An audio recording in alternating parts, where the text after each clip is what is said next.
No. Oh, hold on. Ready? Happy New Year! Oh my goodness. All right. We're going to start off the year this year by talking about preparing for birth this month. And today we're going to talk about early labor. So I'm going to start. I'm Becca from this group of fantastic women. And I'm going to start about some of the changes that happen at the end of pregnancy as we get closer and closer to labor starting. So one of the things that we have seen in a lot of the clients that we work with are a couple of different symptoms that women would have. So sometimes with your first baby, having a baby kind of fall lower into your pelvis, we call it lightening or engagement when baby comes low into the pelvis. So some women would complain a little bit about having to empty their bladders a little bit more, or feel like they can finally take a deep breath or eat a big meal because their baby's nice and low and settling in to find a good way out. Often this is the time women start waddling because the hips are a little bit wider, the baby's a little bit lower, and most women would feel that their baby might potentially fall out, which doesn't actually happen. Remember, everyone out there in Facebook land, this is just some stuff we're chatting about. If your healthcare provider has different information or advice for you, please listen to your healthcare provider. Other early labor signs, mucus plug. This is my favorite thing to talk about because everybody gets really excited about the mucus plug. So what can happen, some women notice it, some women don't, but what can happen is you can lose mucus from your vagina. It looks like snot coming out of your vagina. There can be a whole lot of it or none of it. It can be all of the colors of the rainbow except for purple and blue, but we get green, brown, pink, red. None of this is a concern. Mucus plug is really part of your body helping to protect your baby. So it develops inside your cervix. It helps to keep all of the outside bacteria from vagina and anything coming in the vagina away from the baby. So it's really protective. And so all the mucus plug tells us is that your cervix is starting to change. It's starting to soften and open, which leaves space for this mucus plug to come out. Your baby's still well protected in there. You've got a nice bag of waters that the baby's in. And so it's a healthy thing. And it doesn't tell us exactly when your baby's going to come, but it tells us that your body's changing, and that's a great thing. Some of the other emotional things that happen, so some women do find themselves nesting. So it's an interesting kind of psychological preparation for the baby where some families feel the need to kind of prepare their homes, prepare their spaces, make sure that the freezer is full of food, the house is clean, the baby stuff is ready, all of the clothes are clean and folded, everything's organized. And it allows them some quiet and peace for when the baby's ready to come. So these are some of the common early labor signs, or signs that labor potentially is coming. And some people don't get any of those signs. Mm-hmm. So some people lose their mucus plug. Some people say, yeah, that never happened to me. You can also get a little bit of spotting. The mucus plug can have some streaks of blood in it. That's totally normal. But yeah, sometimes people just go into labor without any of those previous signs. I've been paged before, people telling me they lost their mucus plug. And I'm like, great, go back to bed because you could have your baby in a week or 2 weeks. It's just one of those early signs, eh? We get a lot of questions about what's the difference between Braxton Hicks and early labor and labor. How will I know when it's happening? You'll know when it's happening. Nobody's ever had a baby without noticing it. So Braxton Hicks are those contractions that take your breath away, but they're not painful. So people ask when they'll start having them. Usually you start having them around 18 weeks of pregnancy, but you don't really notice it. With second and third or more pregnancies, you notice it earlier. You start noticing it a little bit more, especially with the first baby, around the time when you're 32, 34, 36, 37 weeks, and you might be walking across the street or across the parking lot and notice that your belly is suddenly really hard and feels like a basketball attached to the front of you and you can't breathe. You can get lots of Braxton Hicks, and it doesn't mean that labor is coming. It just means that your body is practicing, and it's more of a general just hardness to the belly. The difference between that and early labor contractions start at the top of your belly, move their way down. They feel like early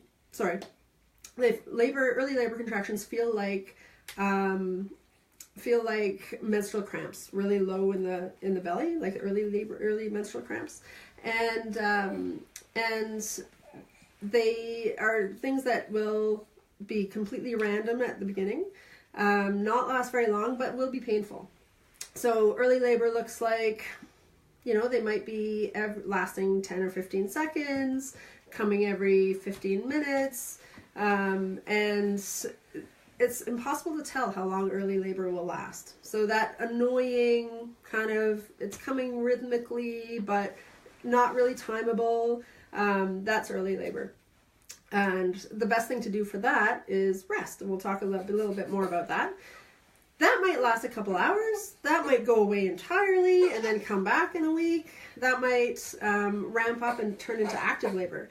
And the thing with active labor is that that grows and becomes rhythmic. So contractions that are getting longer, stronger, and closer together, that's looking more like active labor. And it's more about the intensity. When we often tell people to call us when your contractions are 4 minutes apart and lasting about a minute and been that way about an hour.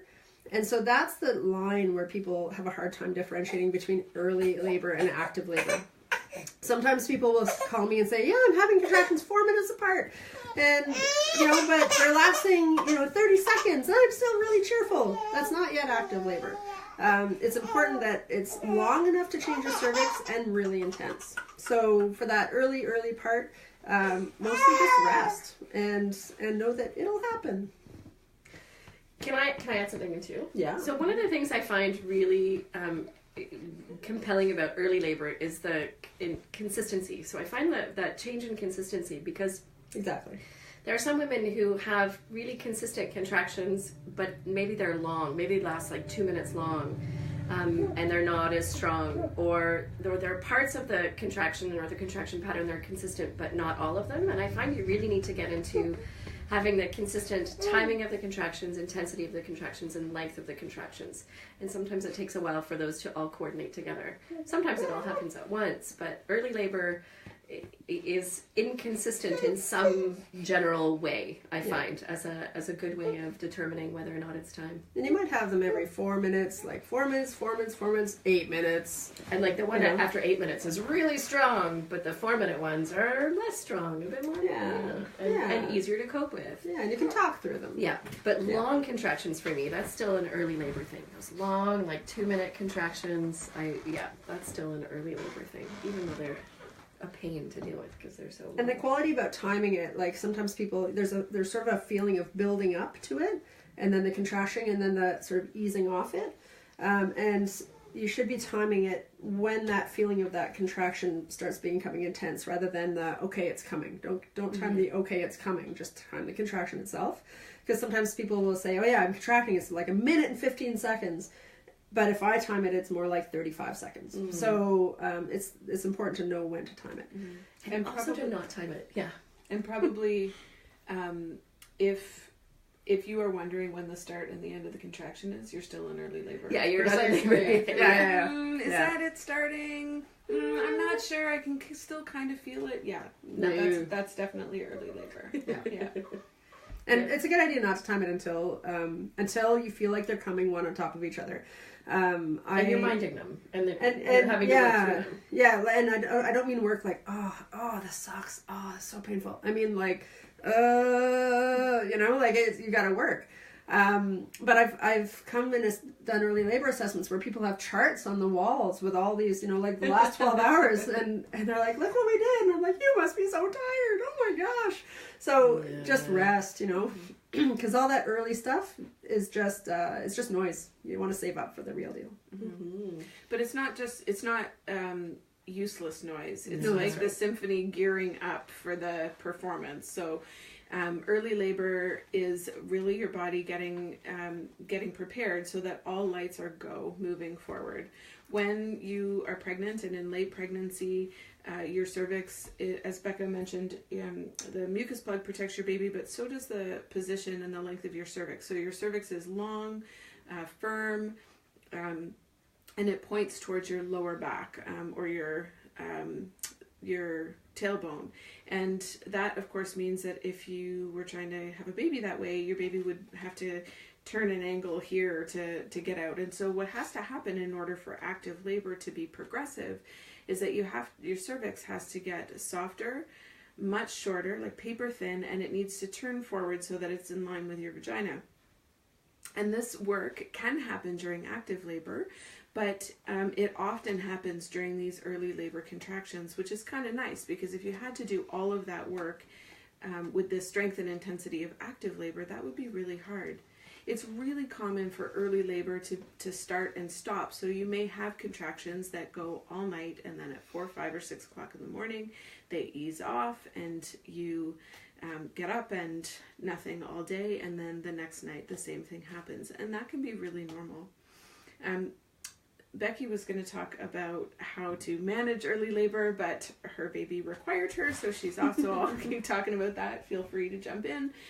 The way to think about managing early labor is either you're resting or you're distracting yourself. Mm-hmm. If you are paying attention to these contractions, they will feel longer, stronger, and more painful, and they will be far more exhausting. So if it is nighttime, do not stay up waiting for active labor to happen. You cannot run a marathon after having been up all night, and it's much the same for labor. So rest at night. There's many things that you can do to help. One is to not time the contractions. Don't tell people on Facebook or by text message or phone call that you think you're going into labor, because then oh my gosh, they will not leave you alone. And sorry, Megan is holding the camera and just made an odd face, and I'm not sure what that means. What? Your phone is dying. Oh, my phone is dying. Okay, one of the things you can do is not go for a brisk walk. So sometimes people will say like, okay, I'm getting these cramps. I really want to go into labor now. I'm gonna hike around the block, and we're just gonna get this baby out. 2 o'clock in the morning. Really what that'll do is make you crampy and miserable. So if you're due to go into labor around like 2 a.m., you may as well sleep. Go until 2 a.m., right?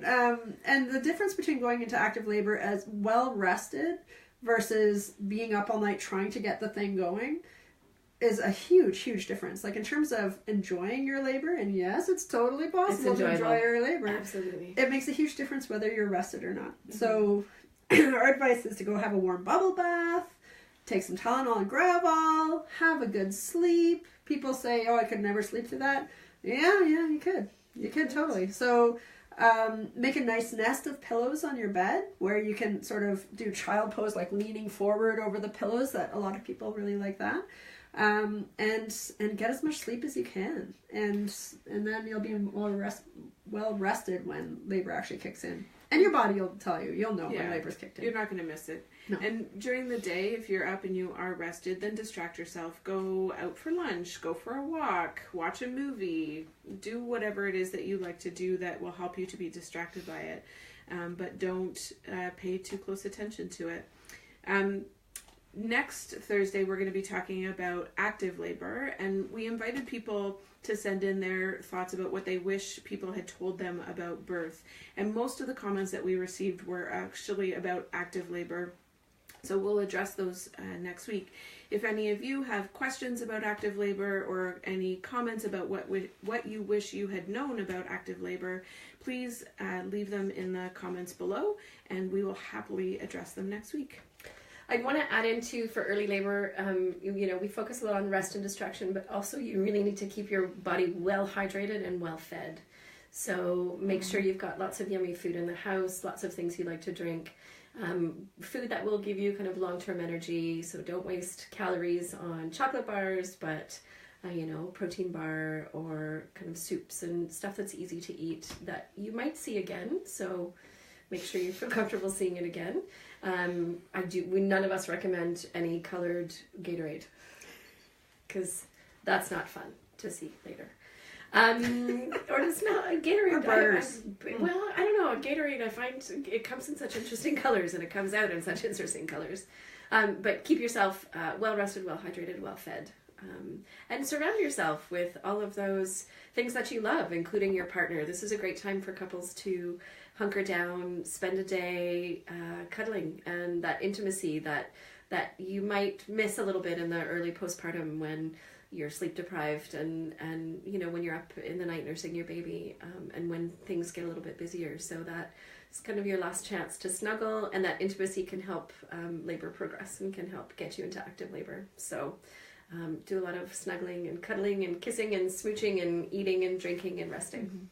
So that Ina May Gaskin has a quote, the loving energy that got the baby in is the loving energy that'll get the baby out. And that's what Becca's talking about. Mm-hmm. So on that note, we will see you next week. Happy New Year. Thanks, everyone. Bye.